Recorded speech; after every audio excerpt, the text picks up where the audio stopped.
Okay class, तो आज हम पढ़ेंगे exercise 11.3 surface area and volume part 3 और क्वेश्चन नंबर 3 पढ़ेंगे। तो क्वेश्चन पढ़ते हैं सबसे पहले कि क्या दे रखा है मुझे। The height of the cone यानी मुझे एच की वैल्यू कितनी दे रखी है 15 सेंटीमीटर दे रखी है। एंड द वॉल्यूम यानी वॉल्यूम कितना दे रखा है 1570 सेंटीमीटर क्यूब दे रखा है। फाइंड द रेडियस यानी मुझे रेडियस की वैल्यू क्या करनी है, मुझे फाइंड करनी है, यानी आर की वैल्यू मुझे यहाँ से फाइंड करनी है। तो उसके लिए मुझे क्या लिखना पड़ेगा, फॉर्मूला लिखना पड़ेगा। तो यहाँ पे लिख लेंगे सबसे पहले, क्या लिखेंगे, क्या क्या दे रखा है मुझे, एच की वैल्यू कितनी दे रखी है मुझे 15 सेंटीमीटर दे रखी है और आर की वैल्यू मुझे क्या करनी है, फाइंड करनी है। तो यहाँ से फॉर्मूला लिखेंगे, क्या लिखेंगे, वॉल्यूम ऑफ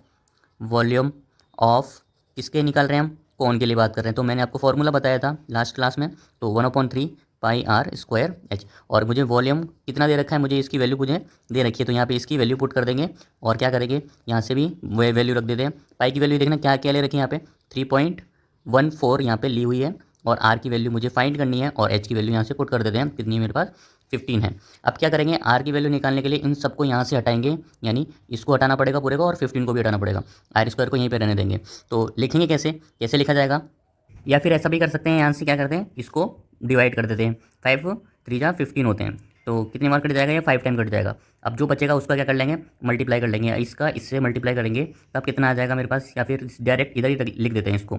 तो यहाँ पे कितना बचेगा मेरे पास, आर स्क्वायर बचेगा, ये इधर है और ये भी इधर है।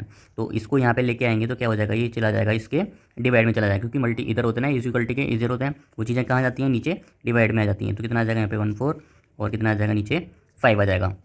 अब इन दोनों को क्या करेंगे, मल्टीप्लाई कर लेंगे। तो मल्टीप्लाई करने पर कितना आ जाएगा, देखो लिख लेते हैं। तो डायरेक्ट मल्टीप्लाई करने पर कितना आ जाएगा 15.70 और यहाँ पे क्या चल रहा है मेरे पास, आर इसको चल रहा है। अब यहाँ से देखेंगे, पॉइंट हटाएंगे, ऊपर कितने बढ़ा लेंगे, 2 0 बढ़ा लेंगे। अब इसको एक बार क्या करते हैं, अच्छे से लिख लेते हैं, कितने बढ़ गए, यहाँ पे 3 0 आ गई और नीचे कितना है मेरे पास 1570। अब देखेंगे 0 से 0 कट जाएगा और ये कट जाएगा कितनी बार, 100 बार कट जाएगा, ठीक है। और कितना आ जाएगा मेरे पास यहाँ पे आर स्क्वायर। अब देखेंगे यहाँ से कितना बचा मेरे पास, 100 बचा और यहाँ पे कितना बचा मेरे पास आर स्क्वायर बचा। जब भी स्क्वायर में आ जाती है तो मैंने आपको बताया स्क्वायर रूट करना बताया, तो इन दोनों का क्या ले लेंगे, हम स्क्वायर ले लेंगे, यानी रूट ले लेंगे। और क्या होता है, रूट से स्क्वायर कट जाता है। और 100 का आपको पता है, 100 का कितना होता है 10 होता है। और ये किसकी वैल्यू आ जाएगी मेरे पास, आर की वैल्यू कितनी आ जाएगी मेरे पास 10 सेंटीमीटर। इसी तरह क्या हो जाता है हमारा, ये क्वेश्चन सॉल्व हो जाता है।